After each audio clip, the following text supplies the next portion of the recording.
அஸ்ஸலாமு அலைக்கும் வரஹ்மத்துல்லாஹி வபரகாத்துஹு. தினமும் ஒரு தெளிவு. ஹதீஸுகள் குர்ஆனுக்கு முரண்படுமா என்று ஒரு கேள்வி கேட்கப்பட்டிருக்கிறது. சமீப காலமாக சில மார்க்க அறிஞர்கள் தங்கள் பயான்களில் இந்த ஹதீஸை மார்க்க ஆதாரமாக எடுத்துக்கொள்ளக்கூடாது என்று பேசி வருகிறார்கள்.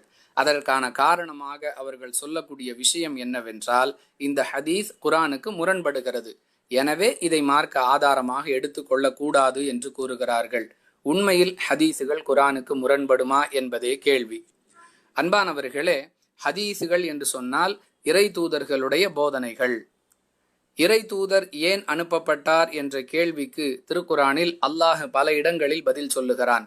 அவற்றுள் ஒன்றாக மார்க்கத்தை விளக்கி சொல்லுவதற்காக, அதாவது இறைவனுடைய வேதத்தை விளக்கி சொல்லுவதற்காகவே இறை தூதர்கள் ஒவ்வொரு சமுதாயத்திற்கும் அனுப்பப்பட்டார்கள். இது திருக்குர்ஆனுடைய 14வது அத்தியாயத்தின் 4வது வசனம் சொல்லக்கூடிய செய்தி.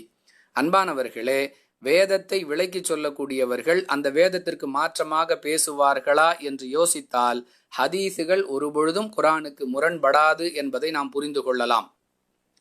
நிலைமை இப்படி இருக்க, ஒரு செய்தியை இறை தூதர் சொன்னதாக சொல்லுகிறார்கள். ஆனால் அந்த செய்தியில் இடம்பெறக்கூடிய கருத்து இறை வேதத்திற்கு, அதாவது குர்ஆனுக்கு மாற்றமாக இருக்கிறது என்று சொன்னால் இந்த சந்தர்ப்பத்தில் நாம் எப்படி முடிவெடுப்பது? அன்பிற்குரியவர்களே, இறை தூதர்கள் இறை வேதத்திற்கு மாற்றமாக ஒருபொழுதும் பேச மாட்டார்கள். அப்படி இறை தூதர்கள் சொன்னதாக ஒரு கருத்து சொல்லப்படுகிறது, அது இறை வேதத்திற்கு மாற்றமாக இருக்கிறது என்று சொன்னால் இறை தூதரின் மீது அந்த செய்தி இட்டு கட்டப்பட்டிருக்கிறது. இறை தூதர் சொல்லாத ஒரு செய்தியை அவர் சொன்னதாக யாரோ இட்டுக்கட்டி சொல்லி இருக்கிறார்கள் என்பதே அதன் உண்மை நிலை. எனவே ஹதீஸுகள் குர்ஆனுக்கு முரண்படாது. குர்ஆனுக்கு முரண்படக்கூடிய கருத்துக்களை சொல்லக்கூடிய செய்திகள் ஹதீஸுகளாக இருக்காது என்பதே இந்த கேள்விக்கான பதில்.